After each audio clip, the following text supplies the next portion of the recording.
Give me a second here to get in. Let me find a place for my microphone. So something big is happening tomorrow. What is that? What's happening tomorrow? Neptune goes retrograde.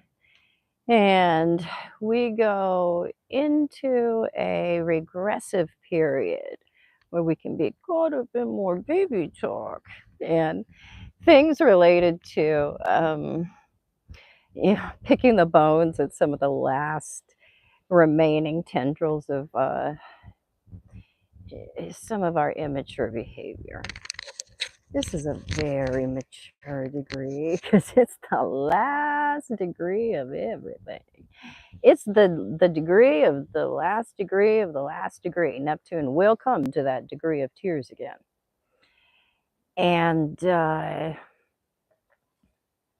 it's a final look at our progress related to the completion of a total cycle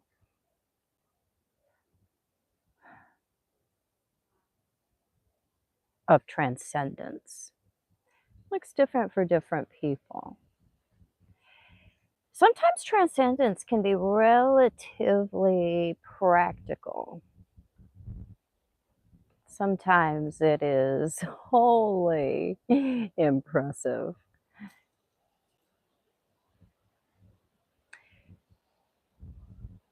So Neptune has been in Aries and will be in Aries for a while.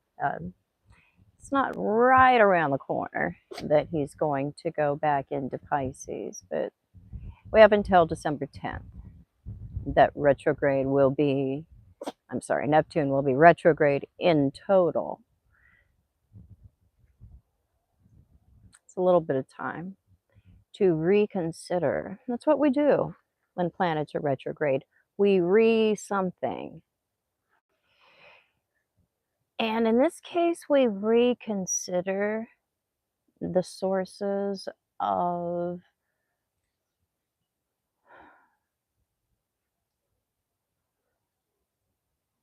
what we consider that everything, or what is all encompassing, what is ideal, what is spiritual, what we seek to be enveloped by, and what on a very broad, shared,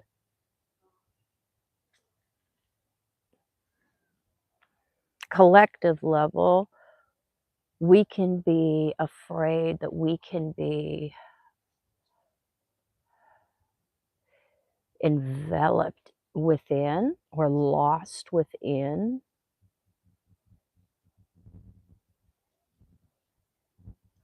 Neptune is the collective wave.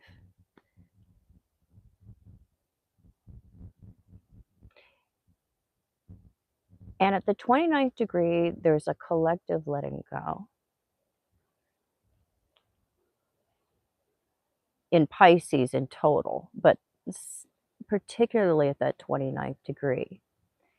And then as Neptune gets back into Aries, that's when we have the real rollout of the new era, new earth, new paradigms, the new ways.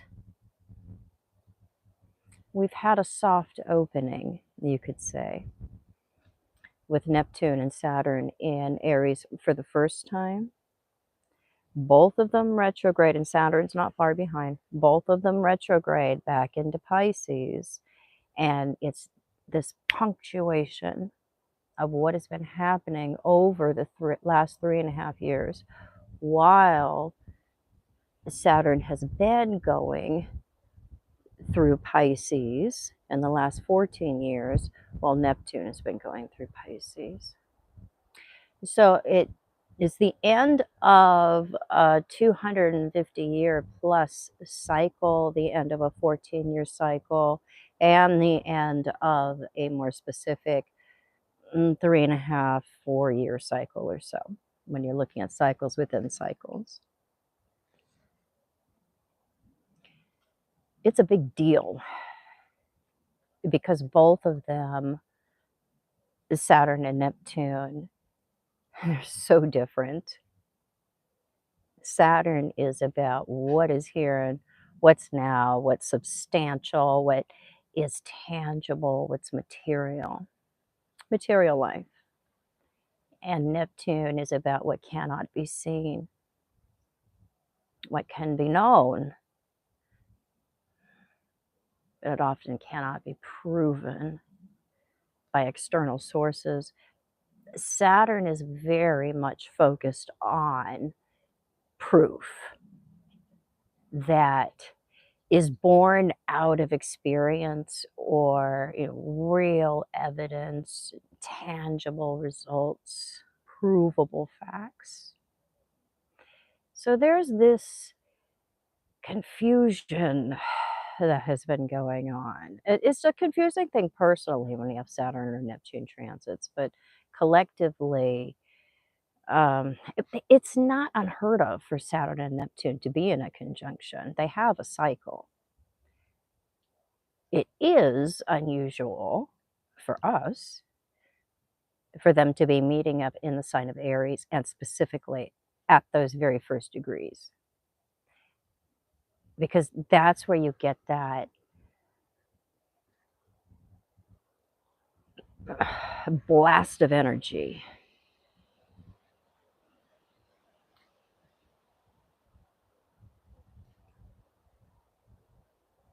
It's a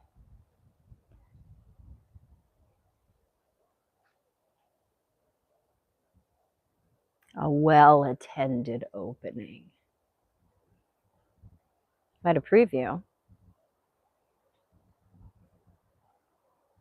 And now we get to rest a bit and accumulate more experience and information. Some of us might melt down further. Some of us may have had enough holes punched in our material reality that we will be letting in that more surreal, often externally unprovable Neptunian insight and energy direction. And oops, sorry, I am not well balanced on these rocks here. This is the only place I could find that I didn't have the sun directly in my face.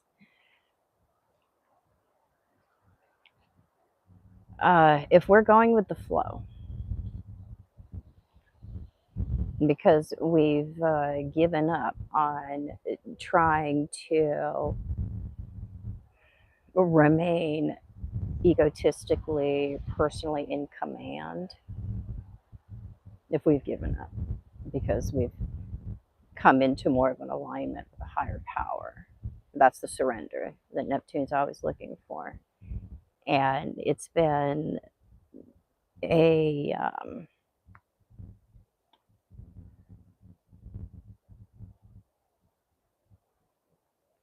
it's been more of a thing than it usually is because of the nature of the degrees, the signs, the conjunctions. The meltdown has been more of a thing. So we have more of that porousness, the holes being poked, both in our institutions and in our provable, material, regular reality. So you have to get in alignment with the higher aspects of yourself. You have to get right with your conscience. You have to value the hard work that it takes to get through the individuation process. Meaning you become a real boy or a real girl because you own yourself. You know yourself. You've become honest, first and foremost, with yourself.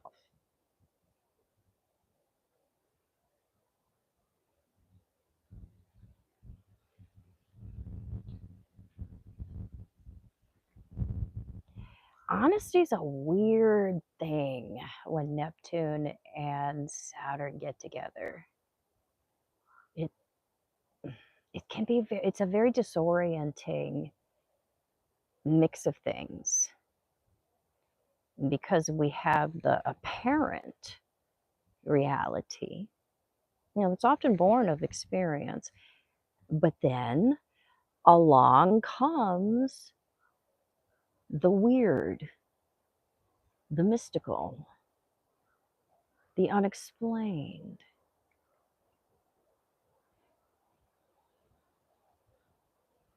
What is not logical, what doesn't make sense. And so a lot of us have had lessons in what it is to understand and follow your heart because it doesn't make sense. Particularly,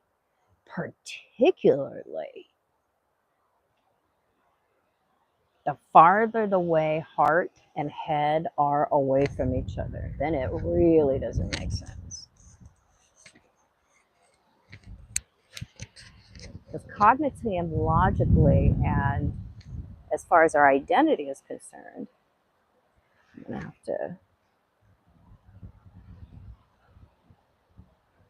I may have to reach up at the last moment and grab you guys if the camera topples over. Because it's really windy and I kind of have you guys balanced on a rock there because I'm the best videographer ever.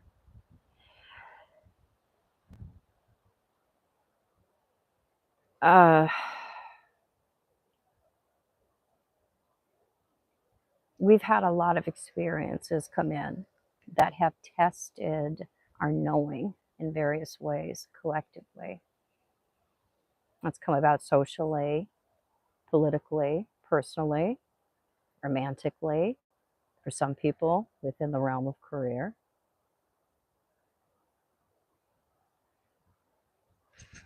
And it has pointed out how the direction of our heart and our soul can be very different from what we think or know, often even through experience, to be true. So there's this confusion, a dissonance that we have to sort through.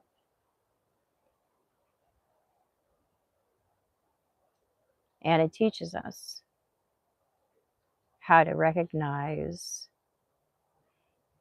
internal direction and to heed that even at the cost of our ego or our conscious mind or our experience or even provable reality telling us otherwise.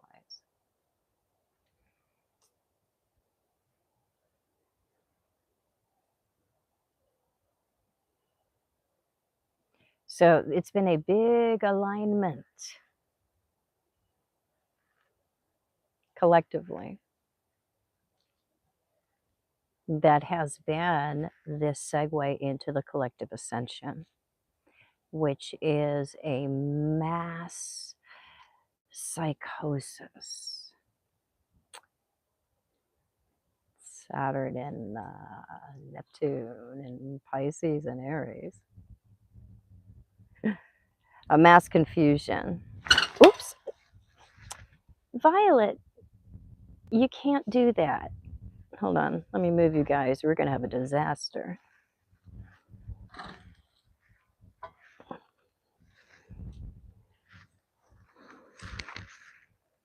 No, you cannot do that. You can sit other places. Sorry, guys. A mass confusion that we have to sort through. And it takes time, and you will err on the nasty side of Neptune if you are not valuing the individuation process. If you're looking for external sources of guidance that can clear up the confusion, those external sources of guidance have an agenda. They have there's something behind it. They want something from you. And so the process of understanding how what we can hear and see, being the apparent truth, particularly if it appeals to the Jupiter superego side of ourselves, how that all can all appear to be the case, but yet we can still have a confusion, a misalignment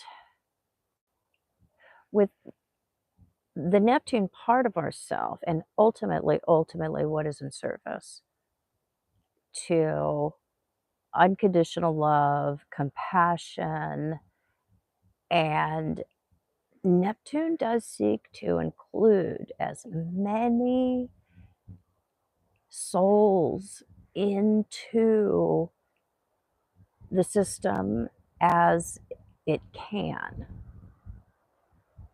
It's not a separate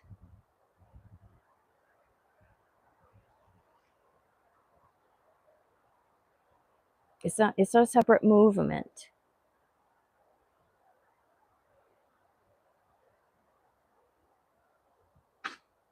So becoming unified within ourselves allows us to recognize unifying, healthy, productive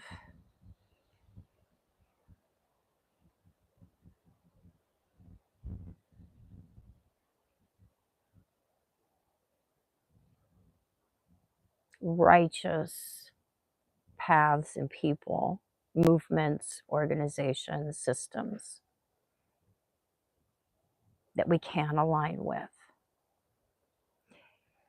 You can't know what's what. You'll be caught in the confusion and looking for something to blame if you're erring on the difficult side of Neptune. Saturn Neptune stuff, that's the easy way out, is to go through this process of porousness or confusion or breakdown and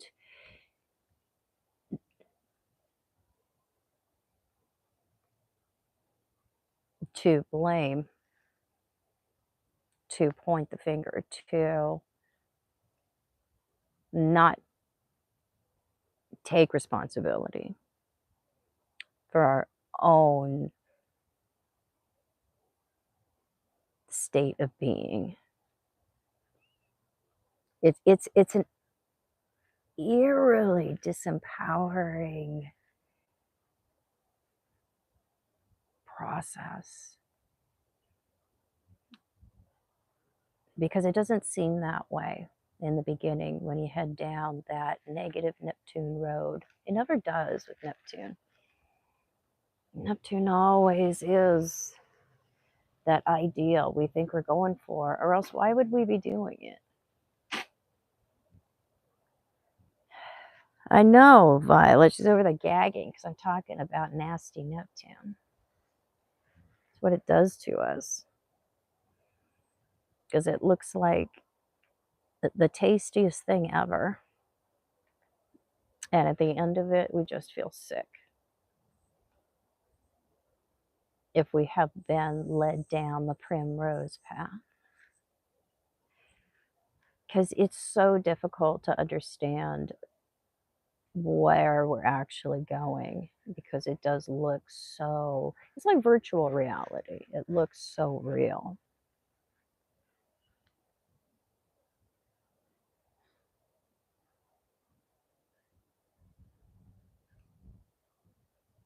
It's not till you get pretty far down the road with nasty Neptune that you discover that you made a mistake. We're always farther than halfway with Neptune because we don't want to know. We don't want to know. We go farther than we will with other mistakes that we'll make in other realms related to other planets. I mean, with Uranus, we pull up quick. With Saturn, we're definitely going to cut it out when we see it's not productive. With Pluto, if it doesn't pay off, we're done. We have our different speeds and reasons for quitting what we're doing, for knocking off whatever behavior it is we have related to a negative side of a planet. But with Neptune, we take it further because we don't want to know. And there's this hope that if we just hang on, that fairy godmother will show up and we will see that change that we didn't have to work for. The thing is you can get the beautiful side of Neptune. You will come into forgiving and unconditional love. You will be able to have that ultimate alignment if you do the hard work that's indicated by Saturn. Because the signs show us the archetypal path and pattern of universal human development. When we're looking at Saturn, that is the 10th house ruler. That's Capricorn territory. This is where we stand up straight. We hold our head high. This is where we have our social success because we've justified ourselves. That's why Saturn represents hard work and retirement, the building of career, justifying ourselves, retiring, and then we go into that Uranian phase, which is enjoyment, liberation, and then Neptune represents the last years and phases of life, where we have even more freedom. I mean, when you interview groups of people by age, continually, it's people in their 80s that report the most happiness, life satisfaction. If they're not on the nasty side of Saturn, they haven't grown up to be a skinny, mean, old, dried up codger that hates the world and is probably racist too. I just threw that in there. Yeah, you never know. So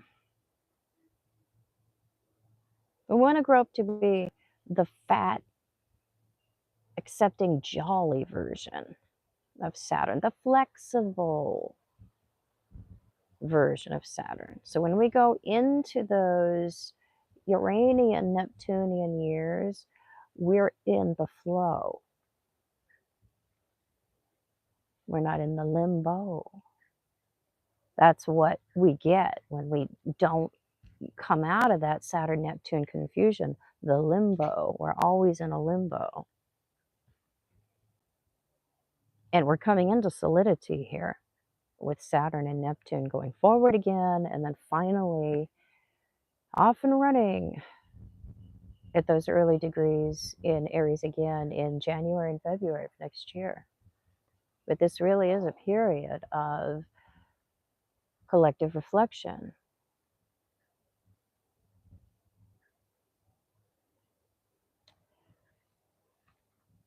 So we'll be grounding some of our dreams, some of our ideals. Personally, if we have embraced the individuation process and we're not a puppet that's in service to confusion, confuse people, we're not part of the blind leading the blind. We've become more aware and awake, and that is self-awareness. We know why we do what we do. If you're a mystery to yourself, you lack self-awareness. If you don't know why you do what you do, you don't know yourself. And you probably don't trust yourself either, because you don't know what you might do.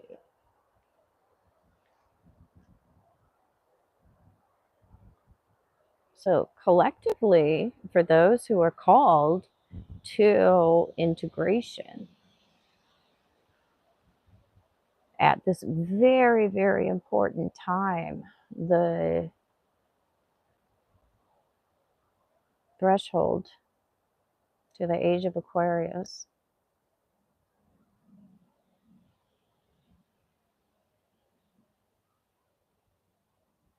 there will be further sacrifices that will have to be made in terms of restrictive paradigms, ideals, ways of being and thinking. But it's a clearing. It's a clearing collectively that puts us all in a position where we can rise. We can have a different experience of reality because we come into a different experience of ourselves and different definitions of what it is to be human. So we're including more of a divine perspective. And we're bringing with us the best that science and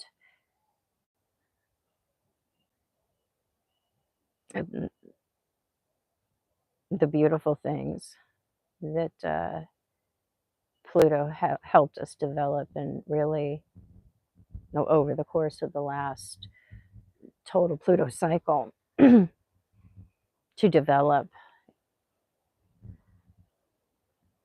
bringing the best of all of that order forward.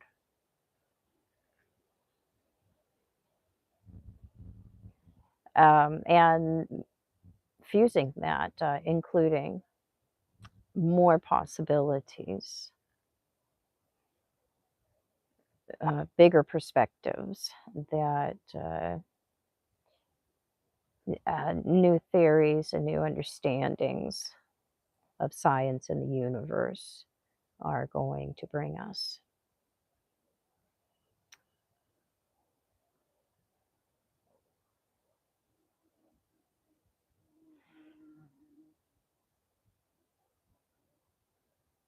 We also have Uranus coming into Gemini.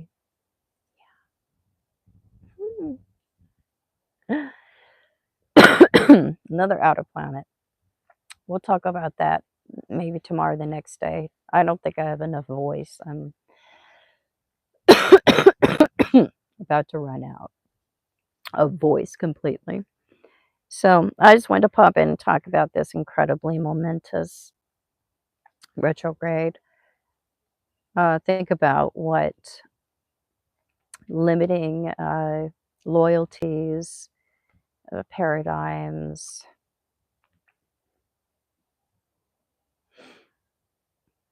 ways of being that have really solidified within you, become really ingrained. What is it that you're willing to sacrifice so that you can do better, be better? If you're not where you want, if you're not with who you want, if you're not, sorry guys, who you want to be, there's something that has to be sacrificed or given up or learned or mastered. Identify what that is so you can get there. All right, guys, I have to go. I'm completely out of voice. I need to go inside and get some ice water. I will check in with you maybe tomorrow. We will see. There's a lot on our plate, you know, to collectively rise. It takes a good 10% of us to come into that capability. We're well on our way.